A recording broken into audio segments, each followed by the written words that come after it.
Hi, welcome to Digging for Truth, presented by Associates for Biblical Research. I'm your host, Henry Smith. Egyptian tombs are fascinating to almost everyone, and ABR staff archaeologist Gary Byers joins us again today to talk about Egyptian tombs and their relationship to sacred scripture. Gary, welcome back to the show for part 2. Hello, Henry. It's good to be back with you. Thanks. All right. Well, it's great to see you again. We had you on our last program. We talked about a tomb that gives us some of the background to the story of Jacob, Semites traveling in caravans down to Egypt and so on. Really interesting. We want to urge our audience to go back and watch that episode. It's really fascinating. Here we're going to move ahead a little bit in time to talk about a different tomb. And I'd like you to just introduce the audience to that, and let's get it going. All right. Well, we were in the Middle Kingdom last time, the 19th century. Now we're going to be in the New Kingdom of Egypt in the 15th century. And I'll tell you what, we'll go to the map. And you schooled me the last time, so I'll get it right this time. So I want to show you the map of Egypt. And here we've got, as you look on the map, Upper Egypt is up north. Excuse me, Upper Egypt is south, and Lower Egypt is up north. And that's because the Nile River flows from south to north. And so for the Egyptians, they didn't know a thing about our maps. They just simply, for them, upper was where it was higher and lower is where it was down by the sea there. So that's what we're looking at. We've got the focus on Thebes, which was the capital of Egypt during this time period, the political and the religious center of the country. Of course, it just simply centers just along the Nile River. And then this is the kingdom, the part of the country that was controlled by the man whose tomb we're going to look at. We call him in English Rekhmire, but if you're going to say it right in Egyptian hieroglyphics, it would be Rekhmire.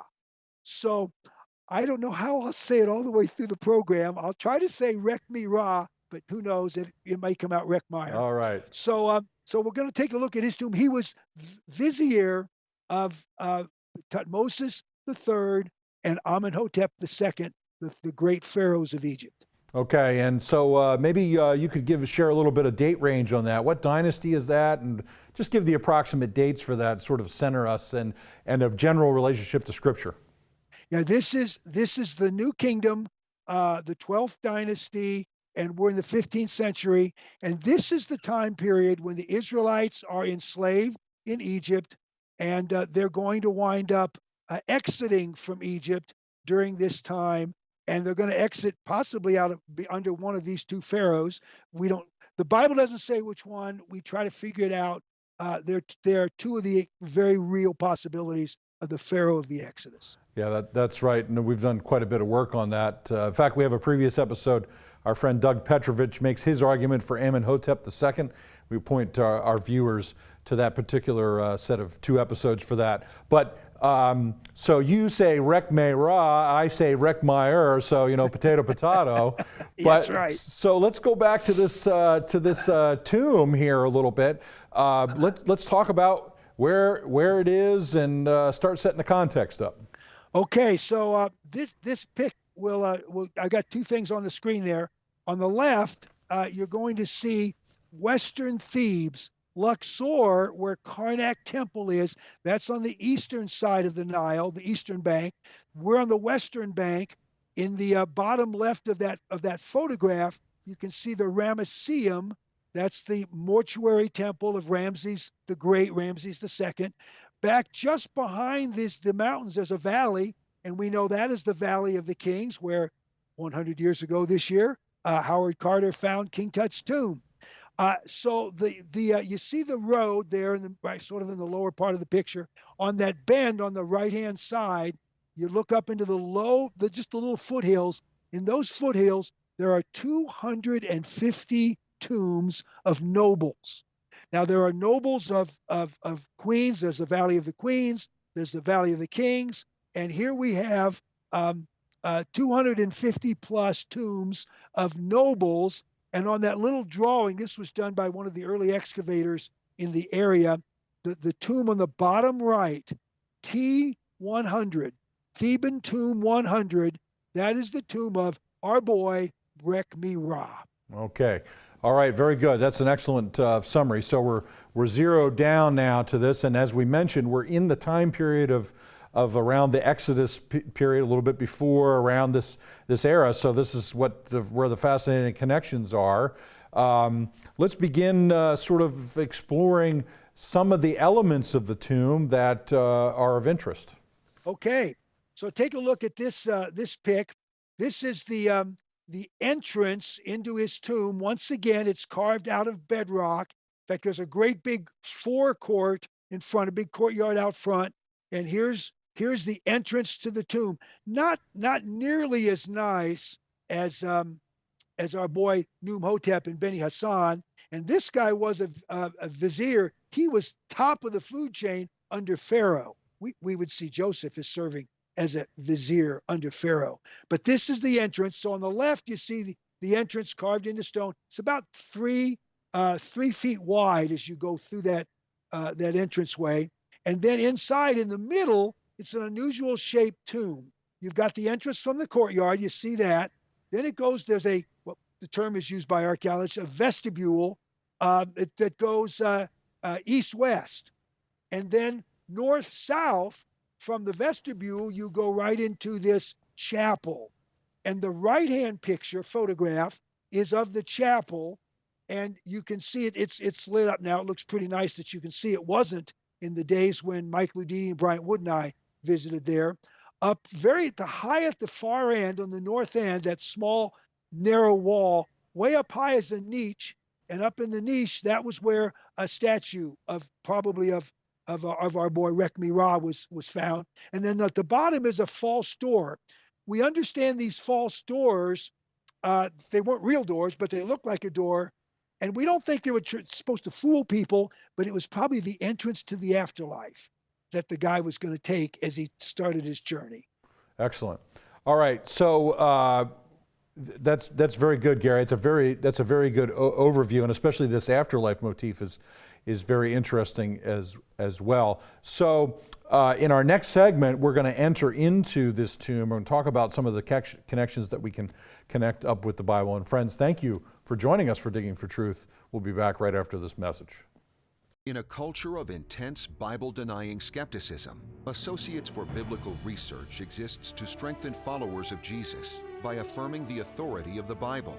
Our archaeological fieldwork and original research form a strong foundation in upholding the reliability of the Scriptures. For students or anyone asking if they can really trust the Bible, please visit our website and partner with us by joining our prayer team or financially supporting this ministry. And thank you for standing with us.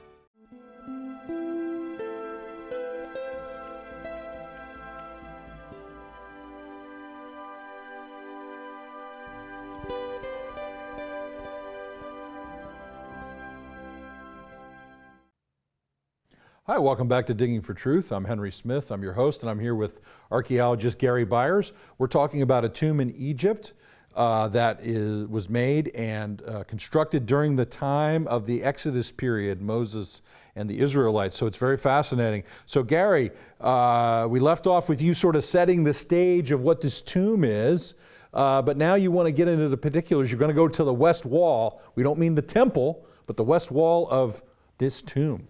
Yes, and I will admit, this technically is not a tomb, because a tomb is where you bury a guy. And this there's no evidence for him being buried. So while I call it a tomb, everybody calls it a tomb, it was his memorial chapel.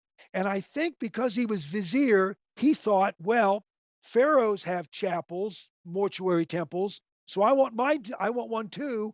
We have no idea where he's buried. The tomb's never been found. The burial has never been found. This is technically his memorial chapel, but it's Theban tomb 100, and that's the way we'll call it. So we're at the west wall here. So this pic this drawing was done, painting was done by a very famous artist in the early 20th century, and I actually put beneath the reference top left, I got Rekhmire's name in his hieroglyphic name. You can see that this tomb, this chapel that I just showed you a photo of a little bit ago, it actually rises up as the mountain rises up. It rises up on the inside. So in the southern end, it's 10 feet high. On the northern end, it's 27 feet high. And so the artist broke this down into 4 sections to make it easier. The first 2 sections on the left are on the south, the next 2 on the right. And so we got Rekhmire sitting there on the first 2 southern ones, big as all can be, and there he is sitting with people doing his work. And then on the right, he's standing up in a garment that I do not consider very appealing, but nonetheless, there he stands, there he looks. So we're going to look at the top register. In Egyptian tombs, we sort of study them by registers, horizontal registers. And so we're looking at the top register in the brown, and that is the scene of people making in the tomb. It's the scene of people making mud bricks. So this photograph, you can see the decoration at the top as it's going up to the right, and we're looking at the very bottom register there. There's a dark square, and that dark square the story begins there, and then to the right of it is the rest of the scene. And that's where we're going to spend our time. And let me show you this picture to really focus in. So here's that dark square. It's a pond. And this is just not a watering hole, just a pond. This one is surrounded by trees, and it's considered an ornate, decorated pond. Now, you can get your water from anywhere, but these guys seem to be going to someplace special, probably near the Karnak temple, which is what they are working on building for. So they've got 2 guys in this picture, and of course you've got the line drawing at the bottom and the actual photograph of what was there up top. We've got 2 guys in the water with jars bringing water out, and they're going to go to the men on the bottom of the picture when they get the water out, and they're going to mix their water with the dirt, the mud. They're going to make mud out of the water and the dirt that's being collected. 2 guys are using tools to mix it up. Another guy is standing there. Maybe he's even treading with his feet a little bit, but he's loading up a basket for somebody to take. Now that guy could be taking it where the other basket guy is on the far right. We'll talk about him in a minute.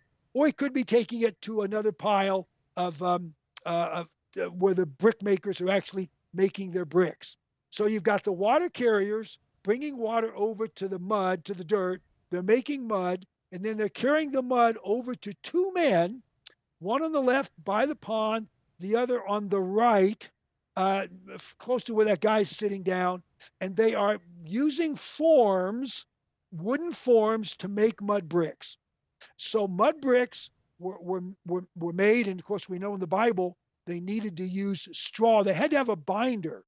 You have to have a binder to make a mud brick work. Straw was a great one, and the Israelites said, there's not enough straw around. You got to help us out a little bit. And they got in trouble for just suggesting that they had a need. Yeah, it's always seen, when you see a scene like this, you know how mud bricks are made. It's like, the Pharaoh is just deliberately torturing them. If he removes the straw, he knows they can't make the bricks, and it gives them an excuse to just persecute them further. But Gary, let's talk a little. We're not saying these are the Israelites per se, because we can't prove that. But if you wanted to have a snapshot, a photograph of this process that you see described in the book of Exodus, you can't get any better than this. I mean, this is Tutmosis III. This is right before the Exodus, at least as far as we would understand it. Comment on that, please. Yeah, it's an amazing scene. That's why I wanted to do these 2 tombs. They just describe the Bible world that we knew.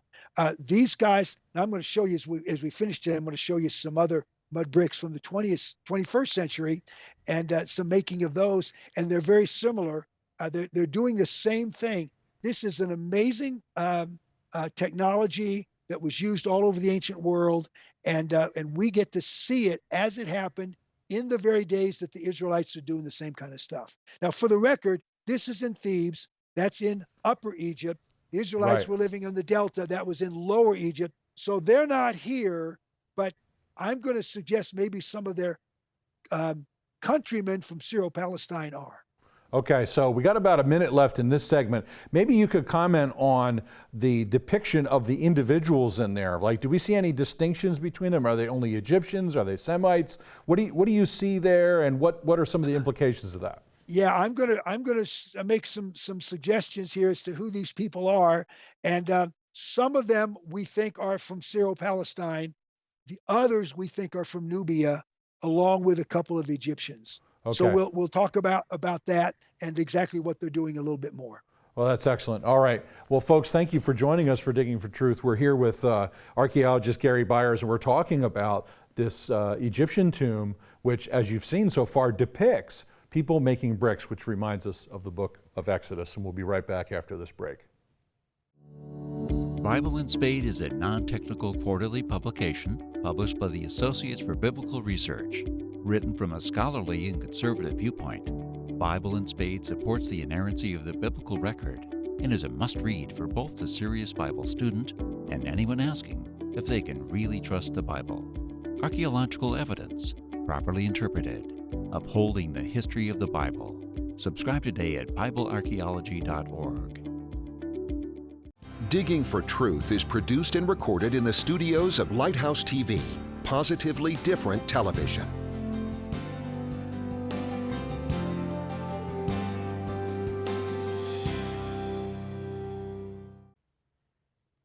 Hi, welcome back to Digging for Truth. I'm here with our ABR colleague, Gary Byers, archaeologist, and we're talking about Egyptian tombs. This is part 2 of a 2-part episode. All right, Gary, we're talking about Rekhmire, the tomb of Rekhmire. Yeah, okay, did I say that right? Okay, I've been converted from Rekhmire. So, so we left off talking about identifying the people in the tombs. Maybe you could talk about, well, how do you do that, and how do you distinguish between them, and what are some of the things that we know about there? And I see, this is the stuff that I just love. It's so fascinating, understanding the daily life of ancient people. I'll just have to tell you really quickly that we first off, there is difference in dress. I'm going to say that the workers are all wearing loincloths. That's the best term I can use to describe, just around their hips, around their waist. And you can see that there are 7 guys with white ones, and there are 5 guys with dark ones.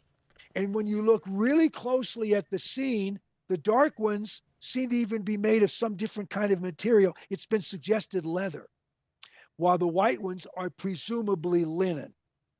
And so I think we've got 2 different groups of people there, and their clothes, and I'll go back to that in just a second, their clothes are different from what the Egyptians are wearing. You've got 2 Egyptians in the scene. One of them is sitting down still with a longer white kilt, and the other standing up in the right with his longer white kilt, knee-length kilt. And so that is typical Egyptian wear. All through this scene, we see Egyptians wearing that. Nobody else, I don't mean this scene, I mean this whole wall mural. There's nobody else. All the Egyptians are wearing that, and there's nobody else wearing these loincloths but these fellas. And the inscription next to these fellas says that they are captives, POWs, and we know that Thutmose III made 16 campaigns to Syro-Palestine, and he brought back captives as well as tribute, and he went to Nubia as well. And so we think what we've got is scenes that describe Thutmose III and Amenhotep II as well. Our boy Rekhmire was also vizier for him as well for a little bit. And so this scene just describes the Bible world so perfectly. You notice both of those Egyptians, they both have a wand or a rod in their hands. They are clearly the guys in charge. They are clearly using these rods in whatever way necessary to demonstrate their power and authority. And I'll tell you that the other inscription there says that they're taking this stuff off to build mud brick warehouses, storerooms for the temple of Karnak. Now, the last thing I want to say about this pic is, I think that the men with the darker loincloth are the Nubians. In the scenes, they seem to be of a little darker skin tone. Now, Egyptians typically depicted themselves red. They typically depicted Syro-Palestinians, Asians in their minds. They depicted them yellow, and then they depicted those from South Africa, the tropical Africa. They depict them as being very dark brown or black. Right.